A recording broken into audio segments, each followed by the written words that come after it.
सो हे hi hello guys. Hopefully आप लोग ठीक ही होंगे। तो चलिए हम अपनी स्टोरी बेहद इश्क को स्टार्ट करते हैं। यहाँ हमने पिछले पार्ट में सुना था कि तुलसी और आरू जंगल में थे। यहाँ आरू तुलसी की तरफ बढ़ रही थी और तुलसी का दिल इस वक्त किसी बुलेट ट्रेन की स्पीड से धड़क रहा था। वहीं आरू का पूरा ध्यान इस वक्त तुलसी के होठों पर था। पूरे जंगल में इस वक्त चांद की रोशनी बिखरी हुई थी, जो चांदनी रात की गवाही दे रही थी। चांद की रोशनी में तुलसी के होठों पर ठहरी हुई पानी की बूंद किसी ओस के बूंद की तरह लग रही थी, जो इस वक्त काफी खूबसूरत नजर आ रहा था। तुलसी को इस तरह देखकर आरू का गला सूखने लगता है। भले ही उसने तुलसी और अपने बीच एक लकीर खींच रखी थी, लेकिन इस सच को झुठलाया भी नहीं जा सकता था कि तुलसी उसकी वाइफ है, जिसके साथ जिससे उसकी शादी हुई है। इधर तुलसी पूरी तरह से भीगी हुई थी।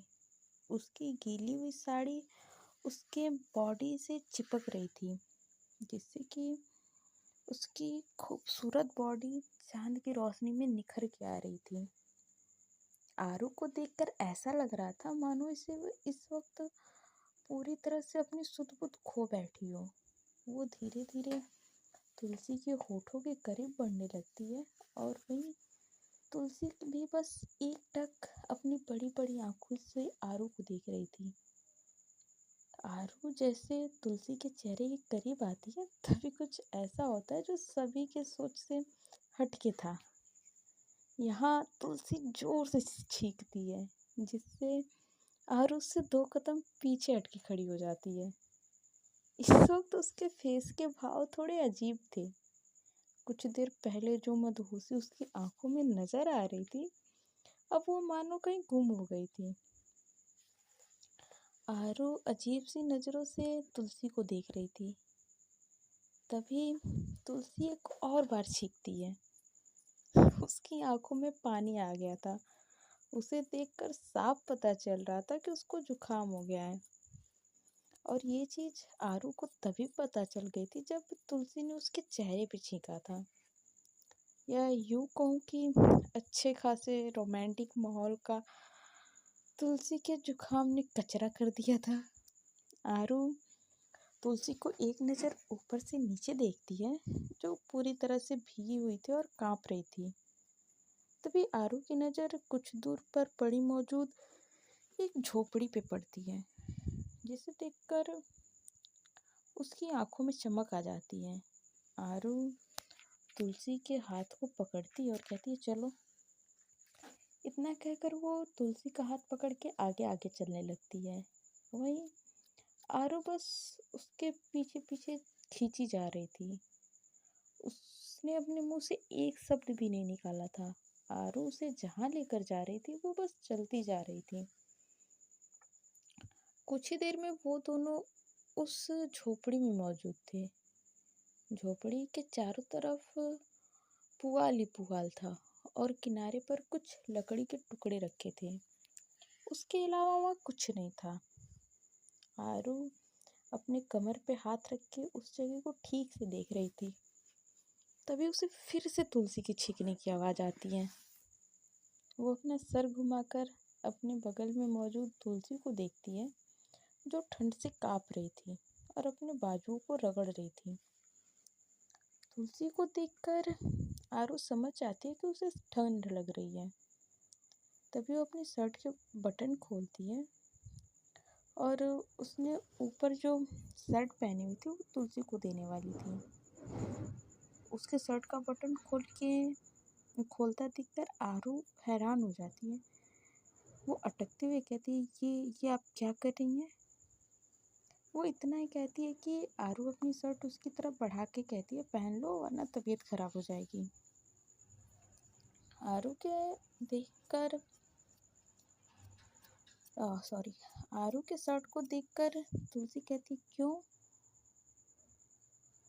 वो अपने छोटे से दिमाग में बहुत कुछ सोच लिया था उसने, जिससे कि उसके उसे खुद पे गुस्सा आ रहा था। तुलसी को शर्ट ना लेता देखकर आरू कहती है, अब शर्ट लेने के लिए तुम्हें मुहूर्त निकलवाना पड़ेगा क्या? या फिर तुम चाहती हो कि मैं तुम्हारे कपड़े बदल दूं? आरू की बात सुनकर तुलसी की आंखें और बड़ी हो जाती हैं, क्योंकि ऐसे वक्त में भी आरू उसे छेड़ने का एक मौका नहीं छोड़ रही थी। तुलसी जल्दी से आरू के हाथ से शर्ट ले लेती है और आसपास देखने लगती है। उसे समझ नहीं आ रहा था कि अब वो कपड़े कहाँ बदले। तुलसी को बिना कहे आरू उसके मन की उलझन को समझ जाती है। वो दूसरी तरफ जाते हुए कहती है, तुम कपड़े बदल लो। वहीं तुलसी एक कोने में जाती है और अपने बॉडी पर लिपटी हुई गीली साड़ी उतारकर वह मौजूद तार पे टांग देती है। धीरे धीरे वो अपने बॉडी पर से सारे कपड़े उतारती है और फिर आरू की शर्ट पहन लेती है। आरू की शर्ट उसके थाई तक ही आ रही थी, जिसे वो बार बार नीचे खींच रही थी। पहले भी वो आरू के सामने ऐसे रह चुकी थी, लेकिन तब सजा के डर से उसे कुछ सोचने का ज़्यादा वक्त नहीं मिला था। लेकिन आज उसे बहुत ज़्यादा शर्म आ रही थी। वो शर्ट को नीचे खींचते हुए कहती है, सुनिए जी। आरू जो लकड़ियाँ इकट्ठा कर रही होती है आग जलाने के लिए, वो तुलसी की प्यारी सी आवाज़ सुन के रुक जाती है। वो कहती है, क्या हुआ?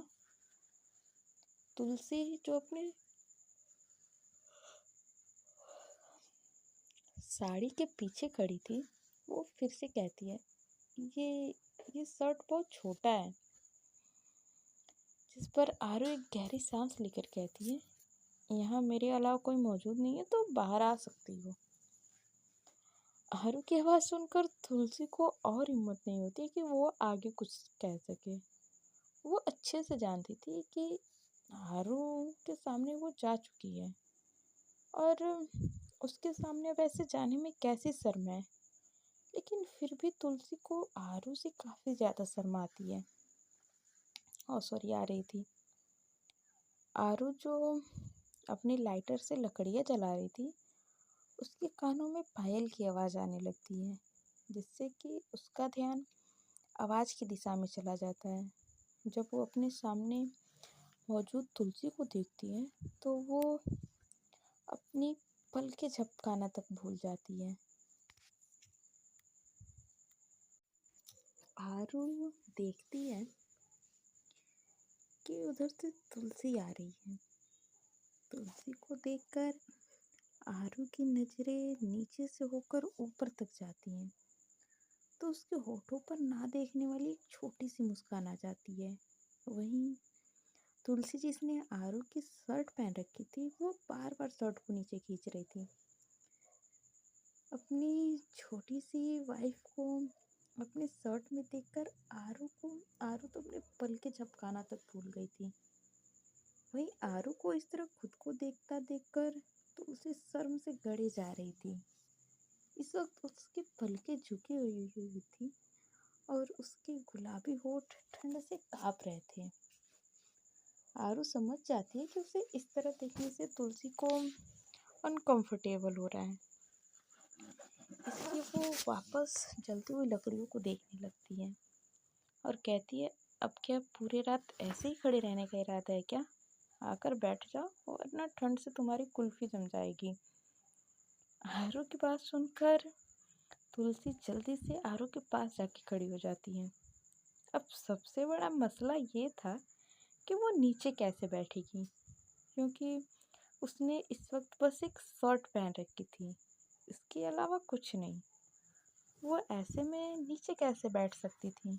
भले ही आरू उसकी वाइफ थी, लेकिन वो अभी भी पूरी तरह से उसके सामने खुली नहीं थी।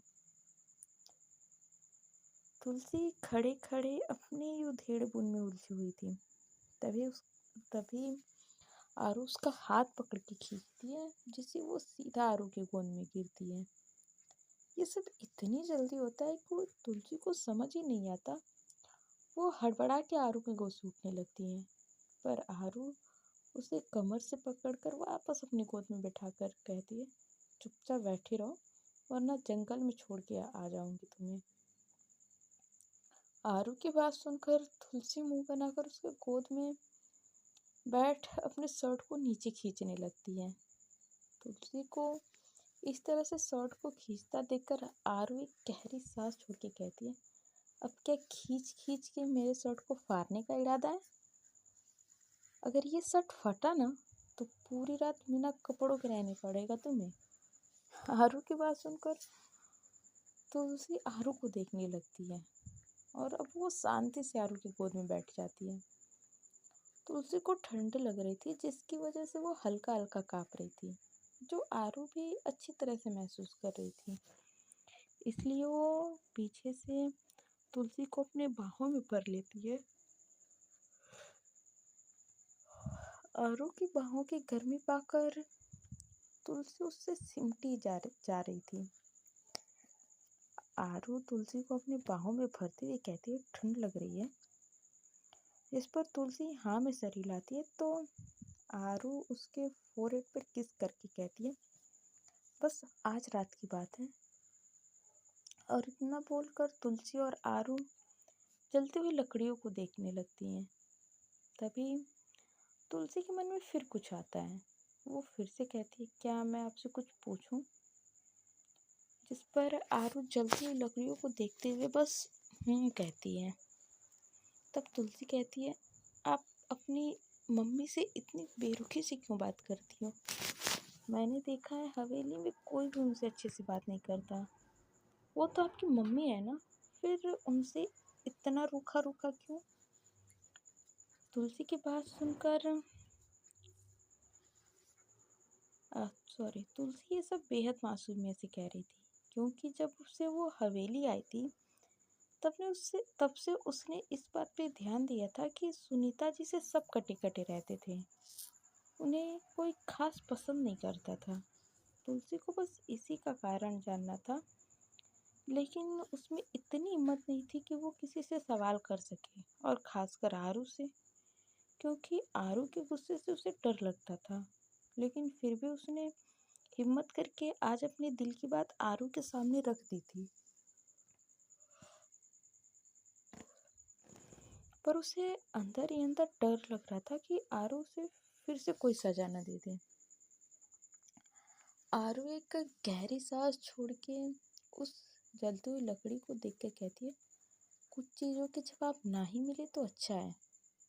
बस इतना जान लो कि अगर मैं मेरी मम्मी से बेरुखी से बात करती हूँ तो इसकी जिम्मेदार वही है। अगर भैया मम्मी की तरफ देखते भी नहीं है तो इसके जिम्मेदार भी वो खुद हैं। अगर हवेली में कोई उन्हें अच्छे से बात नहीं करता तो उसकी जिम्मेदार भी वो खुद ही हैं। बस इतना याद रखो कि वक्त आने पर सब कुछ खुद ब खुद सामने आ जाएगा। जिस पर तुलसी कुछ नहीं कहती है। तभी उसके छोटे से दिमाग में फिर से शीतल का ख्याल आता है। आरू का अच्छा मूड देखकर उसके दिमाग में आया कि वो शीतल के बारे में अभी पूछ ले, क्या पता आगे चल के आरू का मूड कैसा हो। इसलिए तुलसी फिर से कहती है, ये शीतल हमारी हवेली में क्यों रहती है? उसके मम्मी पापा उसे कुछ कहते नहीं है क्या? तुलसी ये सब किसी बच्चे की तरह कह रही थी, जैसे कोई दूसरा बच्चा उसके घर आया हो और उसकी चीज़ों पर हक जता रहा हो, जिसके जाने का वो इंतजार कर रही हो। तुलसी की बात सुनकर आरू को हंसी आ रही थी, लेकिन वो अपनी हंसी रोक के तुलसी को अच्छे से अपनी बाहों में भर के प्यार से कहती है, वो बस हमारी मेहमान है, मम्मी के दूर की रिश्तेदार है, इसलिए हमारी हवेली में रहती है और तुम उस पर ध्यान मत दो। आरू की बात सुनकर तुलसी स्माइल करती है। उसके दिल ही दिल में इस वक्त काफ़ी सुकून मिल रहा था, लेकिन वो समझ नहीं पा रही थी कि उसे इतना सुकून, इतनी खुशी क्यों मिल रही है। कुछ देर बैठने के बाद आरू तुलसी को बाहों में लेकर लेट जाती है। तुलसी भी आरू के बाहों में अच्छी तरह से समा जाती है और आरू भी उसे अपने बाहों में प्यार से भर लेती है। दोनों के चेहरे पर एक मीठी सी मुस्कान थी और कुछ ही देर में दोनों को नींद भी आ जाती है।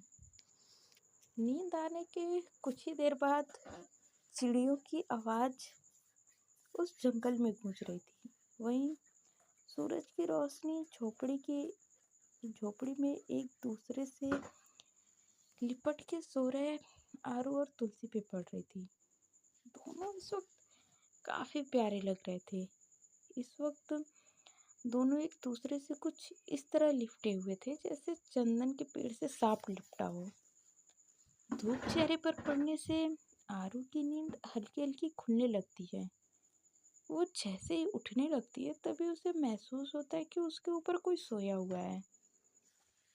आरू आंखें खोलकर जब सामने देखती है तो उसे मासूम सी तुलसी का चेहरा नजर आता है, जो बंदर के बच्चे की तरह उससे लिपट के सो रही थी। इस वक्त तुलसी इतनी प्यारी लग रही थी कि आरू तो बस उसके मासूम से चेहरे में खो सी जाती है। वो जैसे तुलसी को चेहरे को छूने जाती है तभी तुलसी की भी पलकें हिलती नजर आती हैं, जिसका साफ साफ मतलब था कि तुलसी की भी नींद टूट रही थी। तुलसी को उठता हुआ देखकर आरू झट से अपनी आंखें बंद कर लेती है कि तभी तुलसी कसमसाते हुए उठ के बैठ जाती है। वो जैसे आंख खोलती है उसकी नजरें आरू के चेहरे पे ठहर जाती है। आरू को देखकर उसे पिछली रात का सब कुछ याद आने लगता है और वो उससे कैसे लिपट के सो रही थी ये याद आते ही फिर से वो शर्माने लगती है। तभी आरू कहती है, अब अगर तुम्हारा शर्माना हो गया हो तो हम चले, देरी नहीं हो रही है। आरू की आवाज़ सुनकर तुलसी आरू को देखने लगती है और वो कहाँ सोच रही थी कि आरू सो रही है, लेकिन यहाँ तो उल्टा ही हो गया था। वो जल्दी से उठकर बिना आरू को देखे वहाँ से अपने कपड़े बदलने चली जाती है।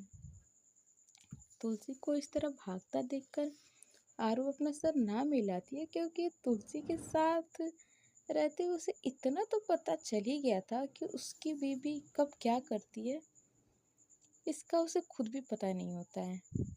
इधर कुछ ही देर में दोनों जंगल से बाहर निकल के जीप में बैठ के वहाँ से निकल जाते हैं। इस वक्त आरू और तुलसी कुल देवी के मंदिर के सामने खड़े थे। तुलसी ने एक पीले रंग की खूबसूरत सी साड़ी पहन रखी थी, वहीं आरू ने भी एक पीले रंग का कुर्ता पहन रखा था जिसमें वो काफ़ी अच्छी लग रही थी। आरू अपने कुर्ते के स्लिप्स को मोड़ते हुए तुलसी से कहती है, तुम मंदिर में जाओ, मैं पूजा की थाल लेकर आती हूँ। यहाँ तुलसी अपना सर हाँ में हिला के मंदिर में चली जाती है। मंदिर शिव और पार्वती का था और वो काफ़ी पुराना था। मंदिर की एक खासियत थी कि अगर वहाँ कोई शादीशुदा जोड़ा आता है और दिल से कुछ मांगता है तो वो मनोकामना जरूर पूरी होती है। इधर तुलसी जाकर मूर्ति के सामने हाथ जोड़कर आंखें बंद कर लेती है कि तभी कोई उसके सर पे हाथ फेरता है। वो अपनी आंखें खोल के देखती है तो वहाँ उसी मंदिर के पुजारी होते हैं। उन्हें देखकर तुलसी जल्दी से उनके पैर छूती है। तभी वो उसके सर पे हाथ रख के कहते हैं,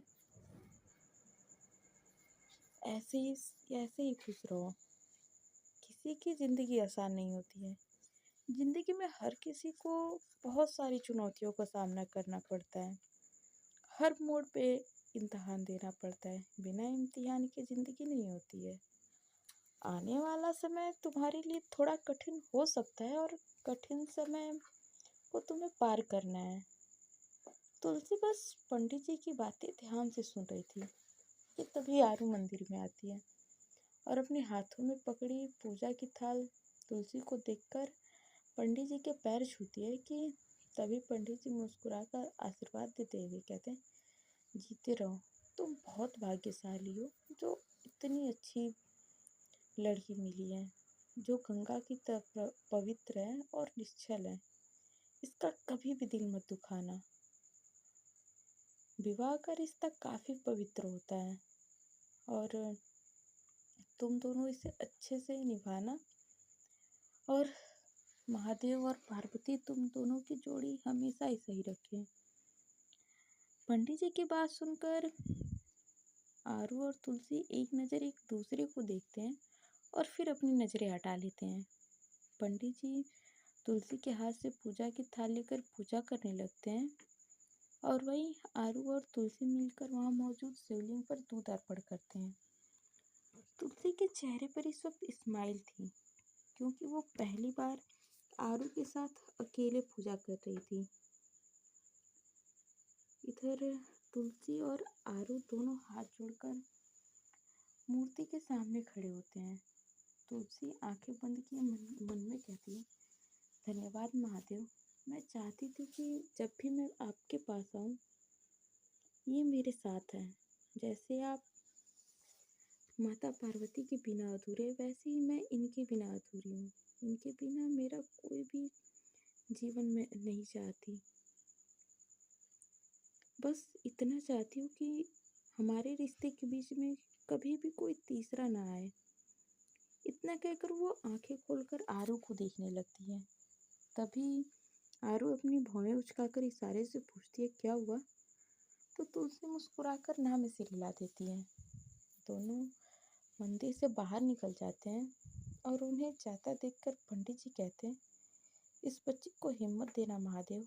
ये अपने जीवन में आने वाली चुनौतियों का डट कर सामना कर सके, क्योंकि इसके जीवन में दस्तक देने वाला ये तूफान इसके इस रिश्ते तक को बहा ले जाने की ताकत रखता है।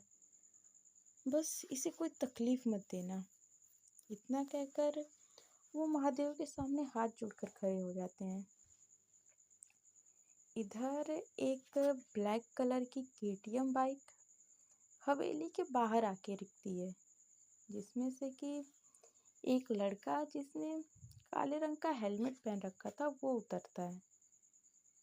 वो अपने सर से हेलमेट उतारता है, जिसके बाद उसका हंसता मुस्कुराता चेहरा नजर आने लगता है।